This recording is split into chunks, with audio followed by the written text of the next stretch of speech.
खण्डमण्डलाकारं व्याप्तं येन चराचरं तत्पदं दर्शितं येन तस्मै श्रीगुरवे नमः। भवतापप्रणाशिन्ये आनन्दघनमूर्तये ज्ञानभक्तिप्रदायिन्ये मातस्तुभ्यं नमो नमः। श्री वशिष्ठ जी के द्वारा अतिवाहिक शरीर में अधिभौतिकता के भ्रम का निराकरण। श्री विद्याधरी ने कहा,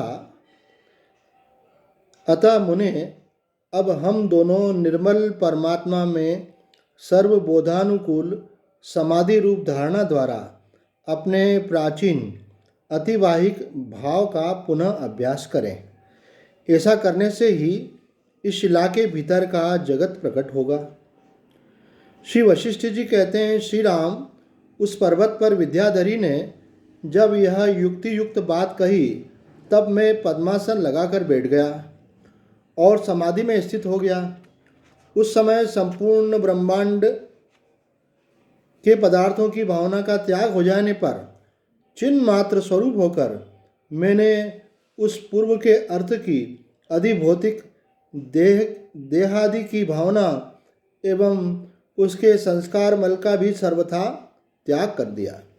तत्पश्चात चेतनाकाश रूपता को प्राप्त हो मैंने उसी तरह उत्तम दृष्टि प्राप्त कर ली जैसे शरद काल आने पर आकाश निर्मलता को धारण कर लेता है। तदंतर सत्यस्वरूप परमात्मा के सुदृढ़ ध्यानाभ्यास से मेरी देह में अधिभौतिकता की भ्रांति निश्चय ही दूर हो गई और तत्काल ही उदय एवं अस्त से रहित होने पर भी नित्य उदित रहने वाली और अत्यंत निर्मल महाचेतनाकाश रूपता प्रकट सी हो गई। इसके बाद जब मैं साक्षी रूप अपने ही निर्मल तेज से देखने लगा तब वास्तव में मुझे न तो वह आकाश दिख पड़ा और न वह पाषाण शिला ही कहीं दिखाई दी। सब कुछ केवल परम तत्व में ही दृष्टिगोचर हुआ। मैंने स्वरूप बोध के पहले कभी जिसकी आकृति शिला में देखी थी, बोध के पश्चात उसे स्वच्छ चिद्घन ब्रह्माकाश रूप ही देखा। पृथ्वी आदि विकारों के रूप में उस सदवस्तु को कहीं नहीं देखा। प्रिय श्री राम, यह जो वर्तमान काल का दृश्य प्रपंच मन को प्रत्यक्ष दिखाई दे रहा है, यह अधिभौतिक देह आदि की कल्पना द्वारा अत्यंत सद्रूप से ही प्रकट हुआ है। अतः इसे तुम प्रत्यक्ष ही असत समझो। उस योगी प्रत्यक्ष को ही मुख्य प्रत्यक्ष जानो, क्योंकि उसमें सद्रूप परमात्मा के यथार्थ स्वरूप का साक्षात्कार होता है। अहो, परमेश्वर की माया कैसी विचित्र है, जिसके प्राग प्रत्यक्ष में अर्थात पहले से ही जो प्रत्यक्ष है उस साक्षी चेतन में तो परोक्षता का निश्चय हो रहा है और इस परोक्ष मन में प्रत्यक्ष भाव की कल्पना आ गई है। यद्यपि स्वर्ण से कड़ा बनता है, इसका सभी को अनुभव है, तथापि यह निश्चय है कि स्वर्ण कड़ा नहीं है। उसी प्रकार सूक्ष्म शरीर में अधिभौतिकता नहीं है। यह जीव विचार न करने के कारण भ्रम को यथार्थ और यथार्थ को भ्रम समझ रहा है कि सूक्ष्म शरीर में अधिभौतिकता नहीं है, लेकिन ऐसा मान लेता है कि मैं अधिभौतिक हूँ। यह ही वास्तव में भ्रम को यथार्थ मान लेना है। और यथार्थ जो सूक्ष्म शरीर है जिसमें अधिभौतिकता नहीं है, उसके प्रति उसकी भावना हो जाती है कि यह यथार्थ नहीं है, जबकि वह यथार्थ है। तो यथार्थ को तो भ्रम मान लिया और भ्रम को यथार्थ मान लिया। भौतिकता भ्रम है, उसको यथार्थ मान लिया, और यथार्थ में सूक्ष्म शरीर है और उसको भ्रम मान लेता है। अहो, यह कैसी मूढ़ता है। मैंने सीपी में चांदी, मृग तृष्णा में जल और एक चंद्रमा में दो चंद्रमा की बुद्धि मिथ्या ही है, उसी प्रकार अतिवाहिक सूक्ष्म शरीर में अधिभौतिकता अर्थात स्थूल रूपता की बुद्धि भी माया से ही हो रही है। वह वास्तविक नहीं है। जो असत है उसे सत मान लिया गया है और जो सत है उसे असत समझ लिया गया है। अहो, जीव के अविचार से उत्पन्न हुए इस मोह की कैसी महिमा है, जो आदि प्रत्यक्ष सूक्ष्म शरीर को छोड़कर इस वर्तमान प्रत्यक्ष स्थूल शरीर में ही सत्य बुद्धि करके स्थित है। वह मानो मृग तृष्णा का जल पीकर तृप्ति का अनुभव करता हुआ सुखपूर्वक बैठा हुआ है।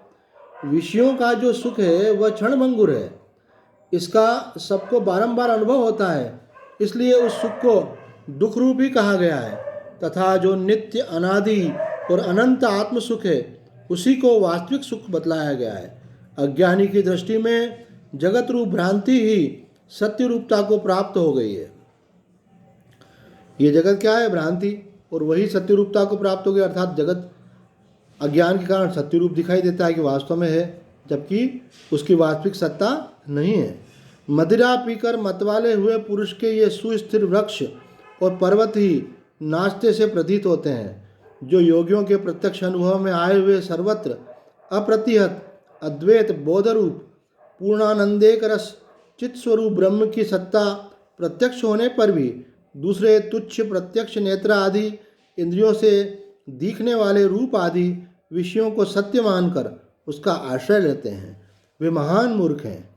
अपने आप को ही धोखा देने वाले उन तृणतुल्य अधम पुरुषों से हमारा कोई प्रयोजन नहीं।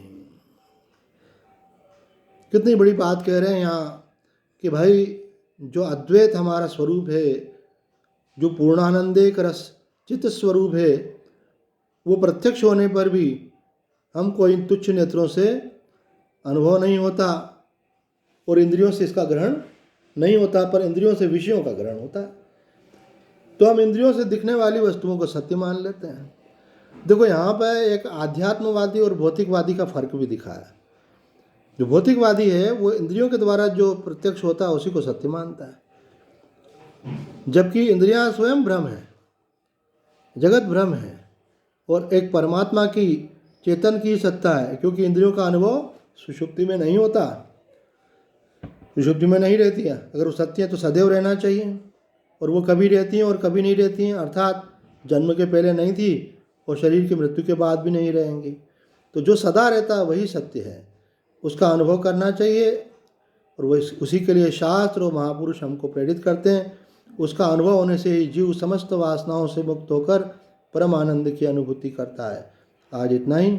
ओम पूर्णमदः पूर्णमिदं पूर्णात् पूर्णमुदच्यते पूर्णस्य पूर्णमादाय पूर्णमेवावशिष्यते। ओम शांति शांति शांति।